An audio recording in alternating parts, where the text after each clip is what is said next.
Wasizo otya omulungi ampuliriza mwe bali kwekumira ku Progen Media TV gwatanaba kulabika nti osubscribinga kakusaba ogende maaso otweyungeko sobole okulabika nti nate era tukwongera amawulire gaffe agabeera gakagwa oge entertainment sako n'aga sports gasange ku progenmedia.com wali amawulire amalungi amanyuvu ate era gotasanye kulabika nti ogenda maaso osuwe njagala okutegeeza nti Namasole Siwoze Margaret Nagawa Ssaabaminisita wa Buganda Kingdom amanyikiddwa nga Charles Peter Mayiga yavuddeyo n'ategeeza nti nate era omukyalo ono ekyageze maaso nate era ne kimujja mulamu bw'ensi eno omwaka oguwedde yafunamu stroke n'olw'ensonga yabadde ne stroke ebbanga lino lyonna paka Katonda we yamujjulidde olunaku olw'eggulo ate era olunaku olw'eggulo nakutuusizaako wano ne nkugamba nti no Namasole maama wa Kabaka ageze maaso nate era n'atuva ku maaso n'olw'ensonga eyo olina okukitegeera ate era okimanye nti no Namasole ono Margaret yali asikidde Namasole amanyikiddwa nga Rebecca Zirimbuga ate era Rebecca Zirimbuga yasikira Sarah Nalule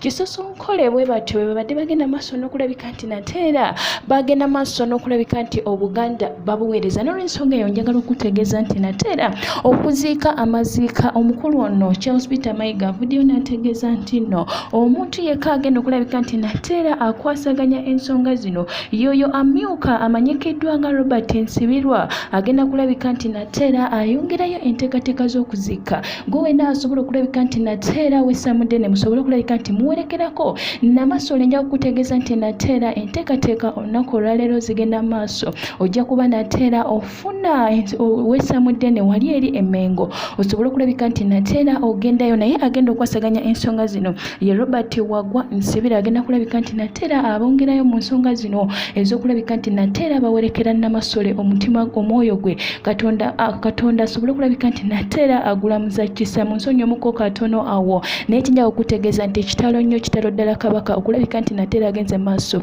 n'afiibwako maama we abadde omulwadde okuviira ddala omwaka oguwedde ng'afudde nga stroke ebadde emusumbuwa n'olw'ensonga eyo bingi nnyo tukyabireeta bingi ebikwataganya ku nsonga eno tusaanye kulabika nti nate era ova ku Progen Media TV weeyongera okulabika nti nate era okyekuumidde amawulire gaffe aga entertainment sako n'aga sports gasange ku progenmedia.com wali amawulire amalungi ate era amanyuvu ennyo gotasaanye kulabika nti nate era ogenda maaso osubwe nyongera okukakasa nate era nenkugamba nti kitalo nnyo kitalo ddala ekyokufiirwako Siwoze Margaret ono omukyala agenze maaso n'okulabika nti nate era atuva ku maaso maama wa Kabaka kibi ddala kitalo nnyo kitalo ddala omwoyo gwe katusabe Katonda nate era agende maaso n'okulabika nti nate era agulamuza kisa kubanga ffena gye tugenda eyo gye batambuliza obugongo ng'obwato nja kuba nate era nkwongera amawulire amalala mangi nnyo tovaawo kanzije.